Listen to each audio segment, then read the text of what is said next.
Bismillahirrahmanirrahim. Assalamu alaikum and welcome to Newsroom. I'm your host Khalid. But today is the 17th of July 2024 and the 10th of Muharram-ul-Haram, and this in fact is going to be our very first segment, that is Ashura, that has been observed with due solemnity and reverence across Pakistan, across the world, across the Muslim world, and also in all those countries where Muslims are present.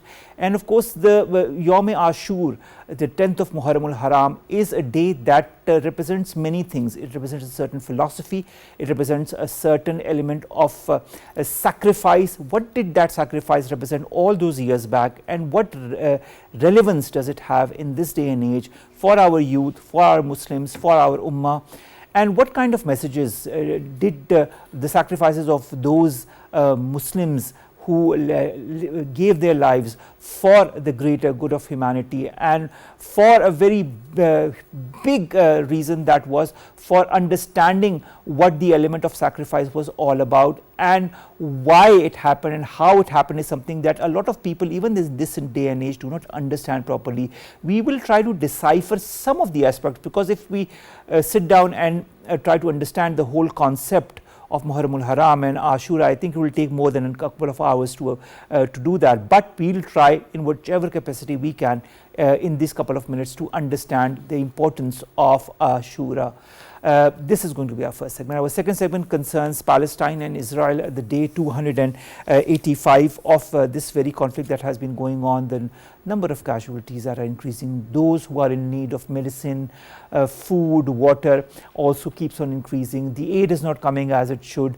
So many hospitals do not have the necessary facilities because of a lack of fuel and a lack of medicine as well. Many children are dying of hunger and malnutrition and dehydration, and there is a slight element of positivity emanating out of those talks that are coming, that are going on between the two factions as far as the ceasefire or truce is concerned, which is of course a three-phase truce agreement, but it has yet to be finalized. Will it ever be finalized is also another question that we will answer or try to decipher in the second segment. Then we are going to talk about protests that are going on in Bangladesh. Bangladesh has announced it will indefinitely shut down all public and private universities from Wednesday, that is of course today, after protests by students against a quota system for government jobs turned deadly this week, leaving at least 6 people dead and scores injured. Finally, we are going to talk about a radar study that puts the spotlight on Saturn's moon's hydrocarbon seas.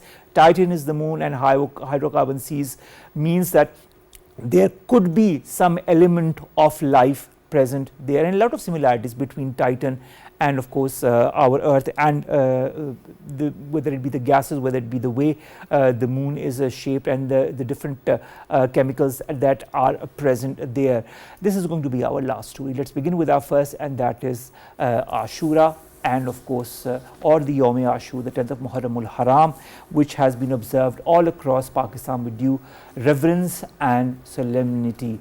Different processions were taken out all across Pakistan, and there was only one aim, that was to highlight the sacrifices that were rendered by Hazrat Imam-hussain and his family on these very, very important days of Muharram-ul-Haram. To discuss more on that, we've been joined by two guests. Let me introduce them to you one by one. On my very right is Dr. Kaisser. She's a religious scholar, and our second guest is Mufti Imran Sandhu. He's also a religious scholar. Thank you very much to both of my guests to have joined us. I'll begin with you, Dr. Kanwal. The pinnacle of the month of Muharram is the 10th of the month, which is known as Ashura or Yawm Ashur. What is the spirit of Yawm Ashur, and how should the Muslim world or those who understand or want to learn or want to respect Ashura observe it? I think this is a very, very important question to answer, and what I would say is the most important thing is understanding the sacred level of the, what the association with this month is. That is something with whether it is human life, it's an individual, it's the nation, that is like something that we have to understand, because even before the times of the Prophet ﷺ, the people in the times of Jahiliyyah, even they understood the association with this month was of the protection for everyone, safety and peace for everyone. That is like the basic message that we gather. And if you look at all the historical data in all times, and you will notice that the same message will be transferred by different things that are happening, different historical moments which are associated with this month. All right. So basically, when you look at the spirit of Ashura, what is the first thing that comes to your mind? Is it sacrifice? Is it understanding the principles of Islam and fighting against corruption and all malpractices? What is if you ask me, I would say it's like a journey starting from the rights of Allah subhanahu wa ta'ala, understanding what I owe to my God, and what is my relationship with the God, and what is my focus in life according to that, and then taking the path where we are actually interacting with human beings around us. And I feel that in this journey, especially like you start with the non-Muslims and people and environment and everything, and the pinnacle reaches where you are actually face to face with someone who is belonging to the same school of thought, or is worshipping same God, having the same ideology, but then there are conflicts. How do you manage and handle those conflicts? Because living in these times, these are sometimes the scenarios that we come across. It could be an individual person, it could be as a nation, it could be at an international level, because sometimes what we are confused with is that how do we talk to, or how do we resolve the challenges which we are facing within the ummah. So this is like an important message over there. And it is a reminder, of course, as well for all the Muslim Ummah.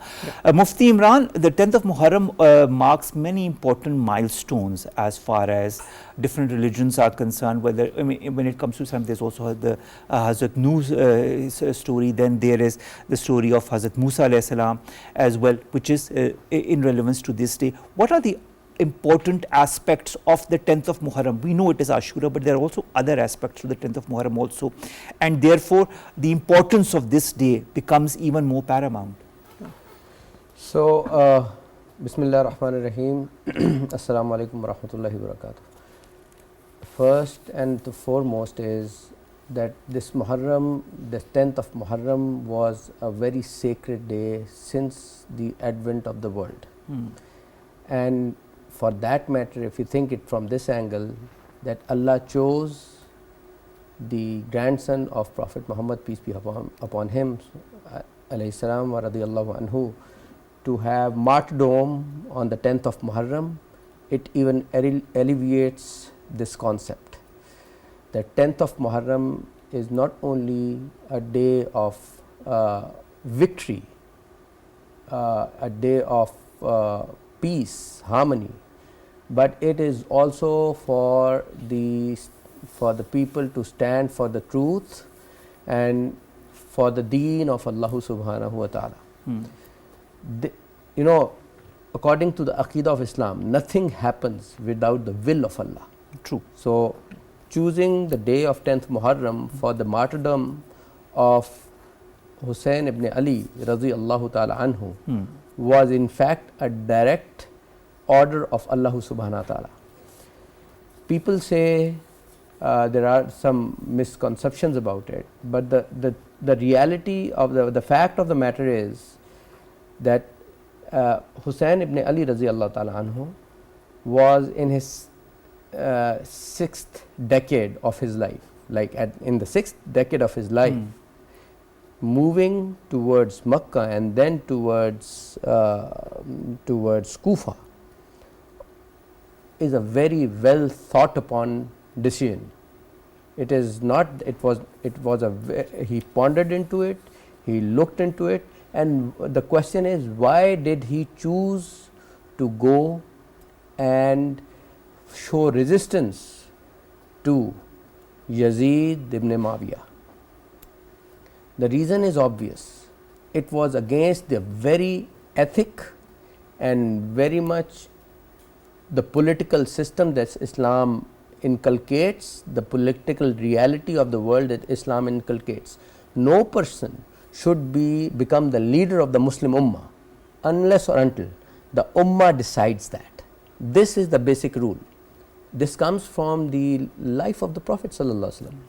When he was passing away, he was under coma for a while. He came back and he said, tell Abu Bakr to go and lead the prayer. What happened is Hazrat Abu Bakr stayed behind and Hazrat Umar started to lead the prayer. Prophet came back to his again, and he said that Umar, you go back. He went to the window. He almost ordered from that window, Umar, go back, and Abu Bakr go and lead the prayer. So the swap was done within the prayer. How important it is. And then the golden words were uttered by Prophet sallallahu alaihi wasallam in a hadith that says that now by the will of Allah, number one, the will of Allah is there, the people will choose Abu Bakr to be my representative. So this is the whole political system, and that is the political system because there was a widespread disagreement in the Ummah that Yazid should be the Khalifa of Amir Mawiyah or Amirul Mu'mineen.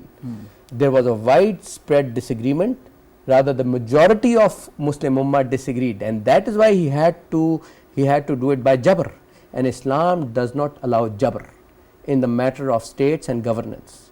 It is not a selection, it is an election.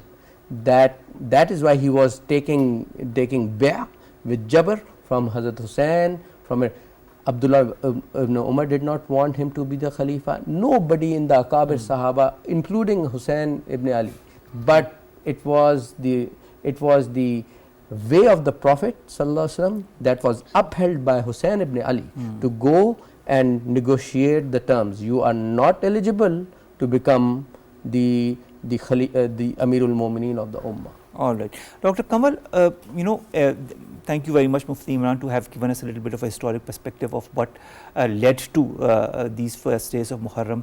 And of course, nothing happens without the will of Allah Almighty, that is true. But Dr. Kanwal, how does this observance of the first 10 days of Muharram, specifically the 9th and the 10th, contribute to the spiritual growth of the Muslim Ummah? Does it depend on the Muslims themselves, on how they imbibe the spirit of Ashura and Muharram, or is it, or is it something that is general as far as spiritual growth? Do you feel spiritual growth is individual or a collective spiritual I think growth? both aspects are very important, because we always start with us as an individual, and then the collective efforts are also important. And when we talk about the Muharram, month of Muharram, and all the events that took place over there, as you just mentioned about Prophet Nuh, then Prophet Musa, each story tells us something dynamic. And there are other events as well, like Amul Fil. That was the time when the king Abraha, he came and he wanted to attack Kaaba. And we know that the famous incidents, how Allah subhanahu wa ta'ala rescued them by sending birds who were holding small stones in their mouth, ababil, and they smashed everyone. So basically what we find out is that if you look at the lot of things that were happening around at that time, so these are the prophets which are known as Ulul Azm prophets. Okay, so one learning is from the prophets. That they were very steadfast in their life, they were very focused in their life, and this is the spirit of Islam, that you need to be focused, you need to have your priorities set. Basically it's about having a principled life. True. And the principled life is, this is what when we come down in the history and we reach that point where Sayyidina Hussain radhiyallahu anhu, he was martyred, so he also stood for the principles. True. Okay. So all the evidence tells us that we need to have that clarity in our spirituality, that whenever I'm at the crossroads, what decision am I taking? Because that's where we get stuck. Because if you are in your day-to-day life, everything is going fine, so religion is good, and we want to be getting the spiritual high, but it's when the situations are difficult and we have to take a decision which can go against my will, my desires, my family, whatever I want to achieve in life, my dreams, my ambitions. So the spirit is again you bow down to Allah subhanahu wa ta'ala. Again you see what is going to be beneficial for me as an individual, not just in the worldly life but for the hereafter. Again you also see the impact of my single decision which is going to have on the whole ummah. Like we are very much aware of the butterfly effect, you know, where they say that when a single butterfly is flipping her wings, the impact is going towards the end of the world as well. Like, you know, the whole earth, all the dynamics, the physics, whatever happened, the weather changes, they can be impacted by it. So me as an individual, I have to understand that butterfly effect. That a little effort in the right direction goes a long way. Exactly, because a lot of time we are so crude in our own life. So the message of Muharram is you have to start working on your own understand your own spirituality and move in the right direction. Exactly. Understand the teachings of Islam and the teachings of all the prophets, and of course the messages that have been left by all, including Hazrat Imam Hussain Raziyallahu Ta'ala anhu. Mufti Imran, when you look at Ashura, the first thing that comes to your mind is sacrifice. You know, you ask anybody, even a kid, he will say Ashura means sacrifice. What is, in your point of view, this concept of sacrifice? Islam, there are two systems running parallel. One is the system of shaitan and one is the system of Rehman. There are two systems that are running in parallel. And how human, the nature of humanity is that every human being has a Malik, a kind of a angelistic side of a human being, and then there is a animal side of the human being. So our animal side is always going to be it is always going to attract the world, and the world gets attracted. But the angelistic side is always going to go towards the good deeds, the greater good. So unless or until you sacrifice your animal side, you know, we sacrifice animals, like we sacrifice sheep. Why do we sacrifice sheep? Why did Ibrahim alayhi salam was asked by Allah subhanahu wa ta'ala to sacrifice his son? Because it represents the animalistic side. Allah gives a message to sacrifice all your animal instincts, and with these animal instincts rise up to a spiritual level. So this is the same thing. Look, this 10th of Muharram also denotes or represents the spiritual sacrifice that Imam Hussain Raziyallahu Ta'ala anhuma was prepared to give. He, with his family members, he knew what is going to happen. Prophet had already you know, predicted that. Even Abdullah ibn Omar Raziyallahu Ta'ala anhu, he said, I am meeting a martyr right away. They knew what's coming up, but with his family he gave. And who else would give this kind of a sacrifice for the ummah of the Prophet Muhammad sallallahu alaihi wasallam other than Hussain Raziyallahu Ta'ala anhu? The compassion he had, that, you know, even he was not prepared to give a single step forward in the direction that was against the deen of Allah subhanahu wa ta'ala. And electing a Khalifa or Amir al-Mu'mineen is the basic parameter of success in Islam. True. So he knew this guy was not capable of doing it, and he was prepared to give sacrifice not only for his own life, but of his whole of the family. The women, the children, everybody was trained to do this sacrifice. So the sacrifice is central to the implementation of deen, whether it be it one own self or it is a collective issue that the ummah faces. Cleansing your body and cleansing even your today, soul. if we give sacrifice, if this ummah gives sacrifice of the worldly things, Allah is going to uplift this ummah again. It's going to become united. I was seeing this hadith of 73 factions of Muslims. You know, the word that is used is millah. We are going to become 73 millahs. Firqa is also there, but the real meaning of the real word that was used is firqa as well as millah. So we are divided into 73 millahs. We should be one millah. like Islam is one millah. True. So if I can add on Yes, one Dr. point, Kanwal. when we talk about sacrifice, so it is from the word qurbani, qurb, and basically it means that whenever you're making a sacrifice, as Mufti Sahib rightly said, what are you basically doing is you are achieving a high status in the eyes of your Lord, and that is like the priority that you have in your But life. you know, even in the sacrifice, the intention is paramount. Yes. It's very important. If your intention is right, only then will the sacrifice will be accepted, or else sacrifice goes in vain. Yeah, like in Quran, Allah subhanahu wa ta'ala has mentioned, inna salati wa nusuki wa mahyaya wa mamati lillahi rabbil alameen, where we say our whole lifestyle, my life, my death, my prayer, whatever I do is for Allah subhanahu wa ta'ala. So that is what we learn through the message of sacrifice. That is true. That your priorities are not what you want to achieve for yourself, but it's like something that you attain higher than what lot of the people are deciding for themselves. Yes. Mufti Imran? A Yes. very quick comment. Yes. Like inna a'tainaka al-kawthar. Al-kawthar is from kathra. Kathur. Al-kawthar is basically a pond in Yes. Jannah. Inna a'tainaka. Fasalli li rabbik wanhar.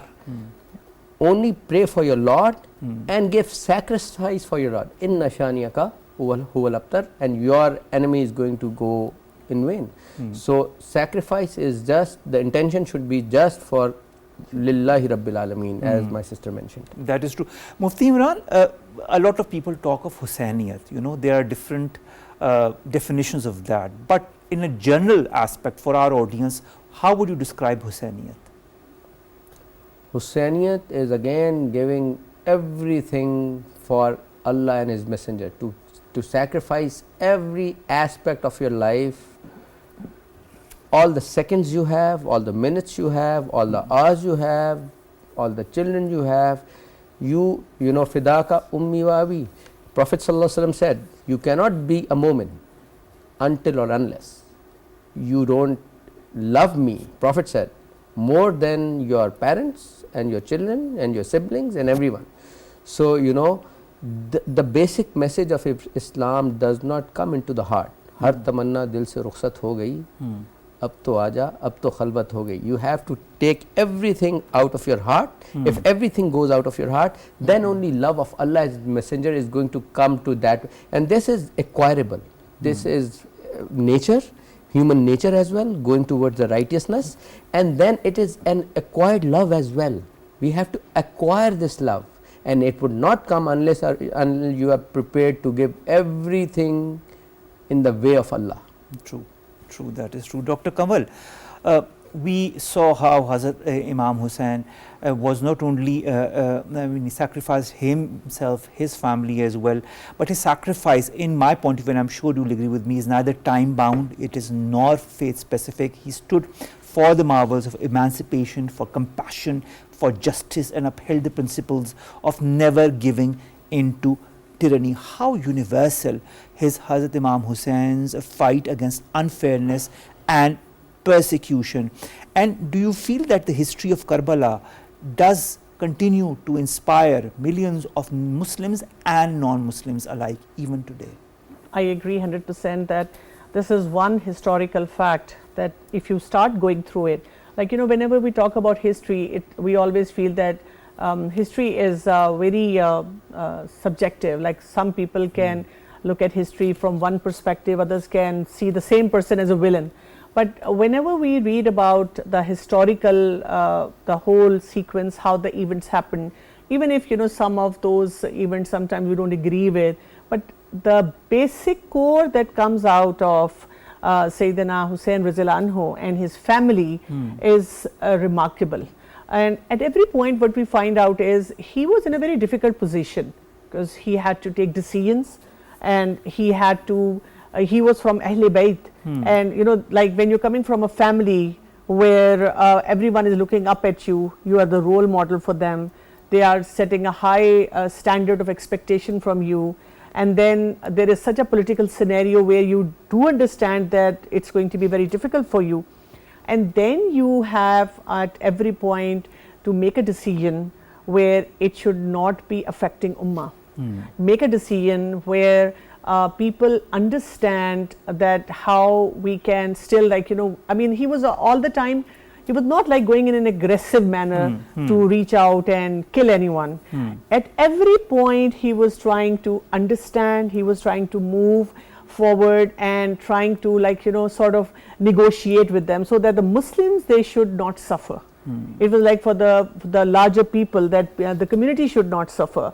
So all the steps that he was taking, and I strongly feel that we should be teaching this historical fact to our children, our communities, and even highlighting in front of the non-Muslims too, so that they understand that Islam, in Islam we follow so many principles. We follow a very planned and organized approach. We follow a mindset of not aggression but assertiveness, where we are not passive, we are not going to take in anything that you give to us, but we are going to be very clear in the path that we will be taking forward. That is so true. Last question to you, Mufti Imran. There are some recommended actions or sunnah that are prevalent in the holy month of Muharram. I saw you fasted today as well. I'm sure you fasted yesterday as well. You opened our fast during our live show. What are some of the virtues, if I were to ask you as a very short answer, and the rules of fasting on the 9th of 10th of Muharram? What are the other primary rituals or observances that we should follow in this month? Historically, Musa alayhi salam, the followers, the Jews used to fast during on the 10th of Muharram. When Prophet came to Medina, he asked them, why do you keep fast on the 10th of Muharram? He said, because Pharaoh was defeated on this day. وَأَغْرَقْنَا آلَ فِرْعَوْنَ وَأَنْتُمْ تَنْظُرُونَ. So Prophet said that we also would fast because we owe greater rights, and he has a greater right upon us, this ummah of Muhammad, us. So we'll fast 10 days. So Prophet told everybody to make obligatory fasts for 10 days. Then the Ramadan came on, and then the month of Ramadan was introduced as a month of fasting. So Prophet actually then took this order back and said, okay, now you can fast for the 10th of Muharram. Somebody told him that, you know, asked him, is it going closer compulsory to Jews? Okay. So he said, next time I'm going to fast for 2 days. So 9th and 10th of Muharram was the advice of the Prophet, but he could not keep himself the 9th of Muharram because he passed away. It was his last advice. Ulama say that now it is not mushabihat, but I still believe, because Prophet has said we should be keeping fast on 9th and 10th of Muharram. Exactly. And the benefit of that is, a quick answer to that, the benefit of this is all your sins that you have repented for are going to be forgiven, and your future sins for the next year as well. All right, that is of course what is the whole principle of fasting is, whether it be during the holy month of Ramadan or on the 9th of 10th of Muharram. Nevertheless, thank you very much to both of my guests, Dr. Kanwal, Kaisser and Mufti Imran Sandhu, to have come all the way in the studios and to have enlightened our audience as to the importance of Yawm Ashur and of course the importance of the sacrifice, the whole philosophy behind the 9th and the 10th of Muharram. I think it's very important for all those who do not understand the whole history or the perspective behind it to understand in layman's terms what it all stands for and how we need to follow in those principles as well in order to become better people and better Muslims. Thank you very much. One quick comment I forgot. We should also try to give invitations for dinner and lunches, dinners on these on the 10th of Muharram. This is also from the hadith of all right. So message received, and I hope our audience also has gotten the message. Thank you very much to both of my guests. Let's come to our next story, and that concerns day 285 of the Israel-Palestine conflict. It has been going on. It doesn't seem to stop at any moment. The number of casualties keeps on increasing. The plight of the people in Palestine keeps on increasing. The bombardments of Israeli forces on different places, areas in Gaza continues as well.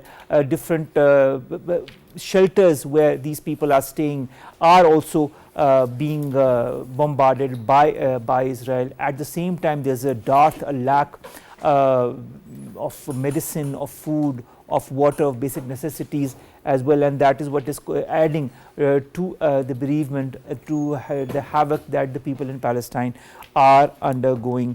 There is a dramatic surge in these Israeli attacks on United Nations run centers as well that are sheltering people. At least 8 schools have been hit in the last 10 days. 70% of schools that are being run by the United Nations agency UNRWA in Gaza have now been bombed, and 639 people sheltering inside its premises have now been killed. At least 38,713 people have been butchered by the Israeli forces since this war began on the 7th of October last year, and around 89,166 wounded. This was till I had researched the numbers. Now the numbers have of course increased since then.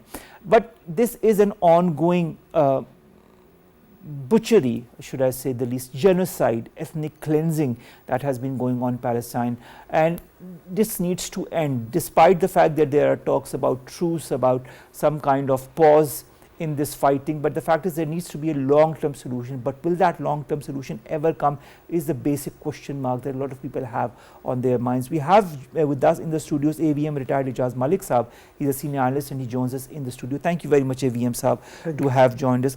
When you look at the casualties that keeps on increasing, AVM Saab, and of course whether it be the schools, whether it be with all those shelters where the Palestinians are have been staying, and this number has really this aggression has increased in the last couple of days, specifically since this ceasefire, this truce agreement talks have also intensified between both the sides. What are you foreseeing? Do you think that this is going to continue for another couple of weeks, another couple of months? When is it going to stop? Well, we cannot be sure when is it going to stop. It all depends how seriously the powers, but I would say EU, and obviously the main contribution would be from US, that if they are really serious to get this issue settled, then we can hope for any settlement. But the surge that you were referring to in the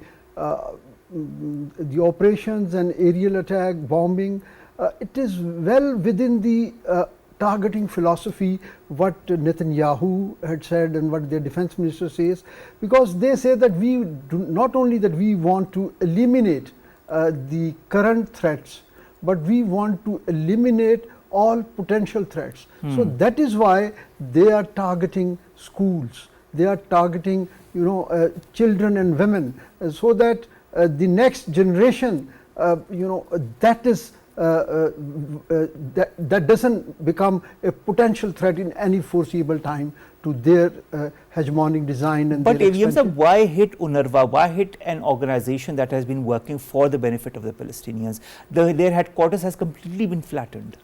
You see, as far as UNRWA is concerned, the apparent reason that they gave from Israeli side was that there were about 12 workers or staffers from UNRWA who were allegedly part of the attack on. I think allegedly is the key word. Yeah.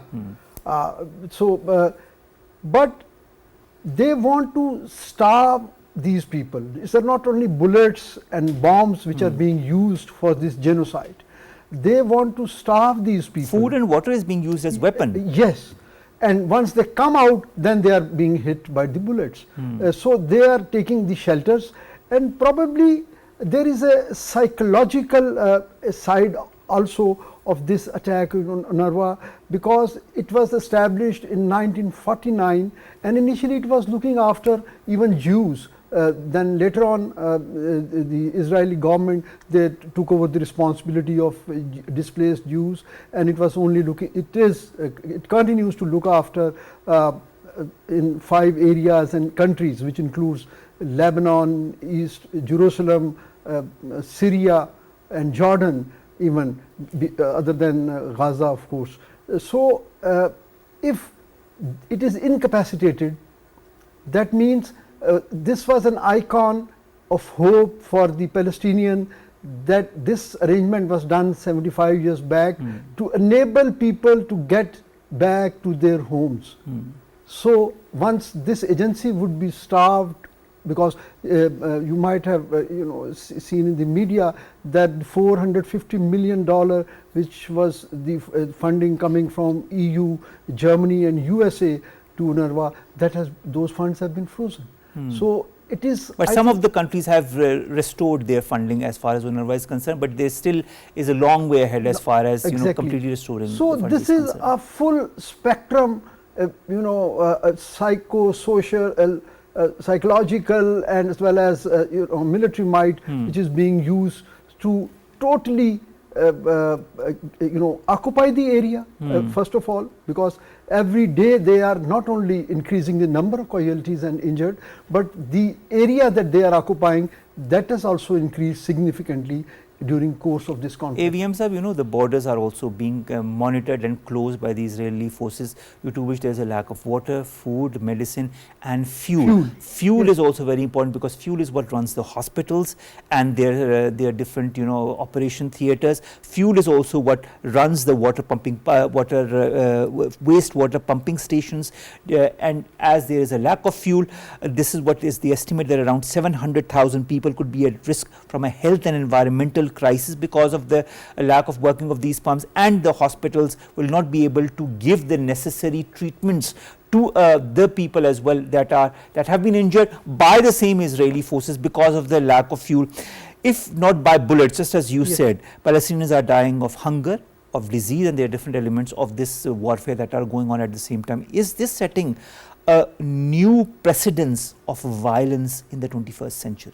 Exactly. In this century, the conflicts where we talk about surgical strikes, very limited collateral damage, and precision guided ammos being used in different theaters, and there is a country which is utilizing all possible and even unheard of methodology to eliminate a complete group of people. And then they, the paradox is that they claim that we are not targeting civilians, and then they blatantly strike hospitals. This is where I wanted to get AVM Saab. Around 500 health workers have been killed in Gaza since the 7th of October, and this is a confirmed number, and these includes specialists from different fields as well, that whose services are extremely needed. What I fail to understand is the Israelis say that they are targeting who they call terrorists, but nobody is being spared, whether it be the women, the children, the health workers, the journalists. Everybody is being killed left, right and center. Even the workers of the NGOs that are working in Palestine are not being spared. You see, as I mentioned earlier, their targeting philosophy is very well thought of. You see, once they, for example, they have killed a surgeon who was specialist in the injuries of such wound reconstruction as well. So that doctor lost is per se not an individual lost. It is a capability in that area which is lost. Agreed. That doctor during the course of his duty every day would have provided a treatment and a new life to maybe 10-20 people every day. So to replace that capability, who would replace that? That kind of barricades which have been erected physically on the borders. So this is a capability loss. This is not an individual professional loss. And then they bombard the hospitals, they bombard the shelters, saying that, oh, 1 or 2 people that we are looking for are hiding there, allegedly hiding there. And then what happens is all of those people are killed as a result of them. And nobody even says sorry, nobody cares within the Israeli army, within the Israeli government. Nobody says that they are extremely sorry of the loss of tens of thousands of lives that has happened since the 7th of October. And the loss is just not that of the people. The loss is much more. There are so many aspects of this loss. I just give you another example. The United Nations Relief and Works Agency for Palestine Refugees estimates that clearing the Gaza Strip of all the rubble that has been caused because of the bombardment of the buildings will take 15 years at the least. And they say it's going to it will require more than 100 trucks coming in and out every day, and the cost is more than $500 million. Will the world help Palestine once and whenever and howsoever this war ends? Yes, word would help. There are agencies traditionally who would come in post this disaster, but it will take time because it's not to mobilize that kind of resources in such a hostile environment. It's not an easy task. So a word would come, but with what kind of funding and what kind of resources, that is yet to be seen. All right. Also, Israel, that is being alleged by so many other organizations as well, has illegally seized miles and miles of land that belongs to the Palestinians in the occupied West Bank. And this is more, the land that they have occupied since the 7th of October is more than the last 20 years combined of the lands that they have occupied.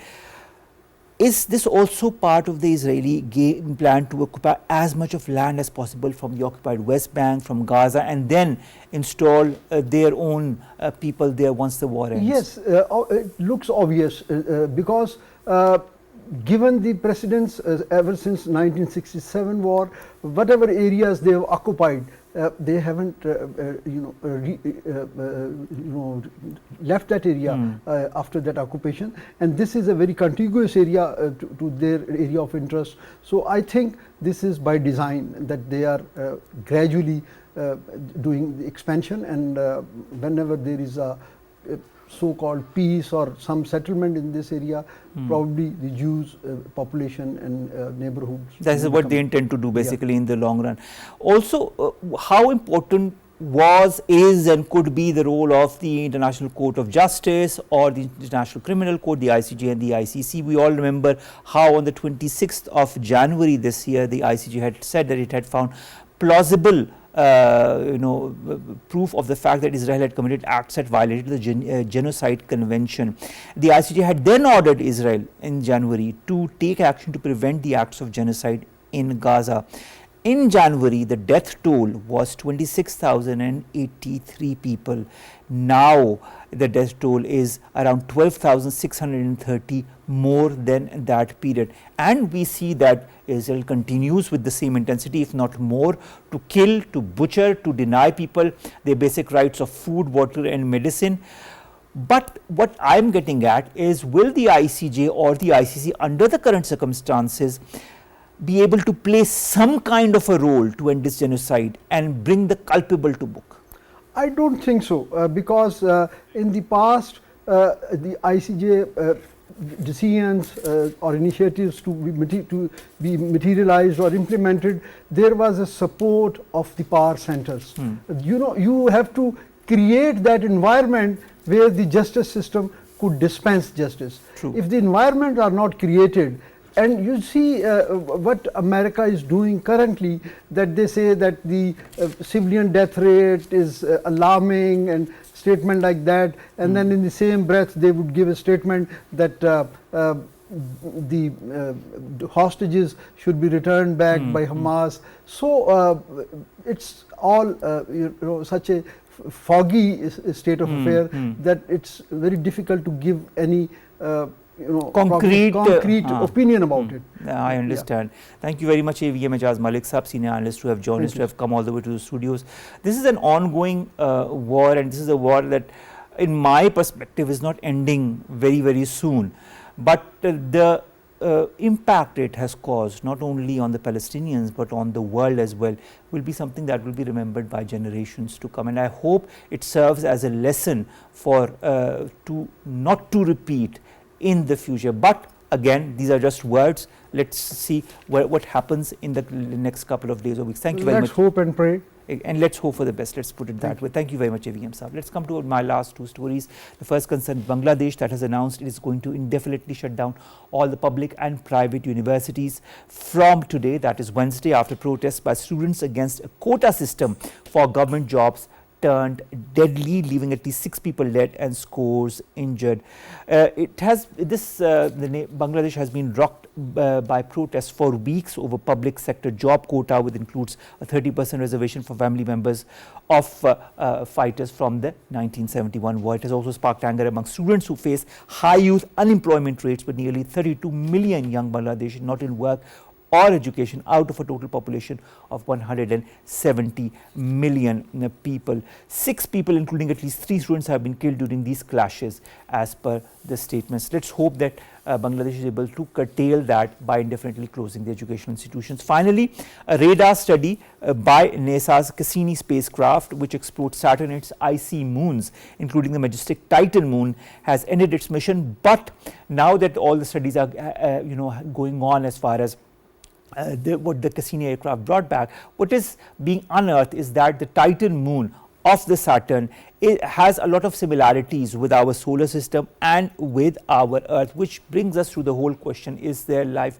beyond Earth? This is something what our scientists have been trying to decipher since decades, and herein lies some kind of a sign that which of course also lies in the Titan moon.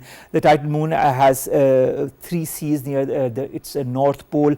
It emits liquid seas on its surface, although they are not composed of water but rather nitrogen and the organic compounds methane and ethane, which are components of a natural gas. And it's also our solar system's second biggest moon behind Jupiter's Ganymede, and it's larger than the planet Mercury. So of course these discussions are going on. The scientists are getting together in order to ascertain where the elements that have been found on Titan, whether they could prove that there could be some sign of life there as well. But of course, I am sure that sooner or later we will find, if not on Titan, then some other planet. We also have positive proofs that there are the oxygen and water and nitrogen in some of the planets that lie millions and trillions of miles away from us. So of course life is there, but we just have to know where it is. With that, ladies and gentlemen, we come to an end of today's newsroom. We'll see you inshallah tomorrow with new stories and segments that pertain to us, you and Pakistan. Allah Hafiz.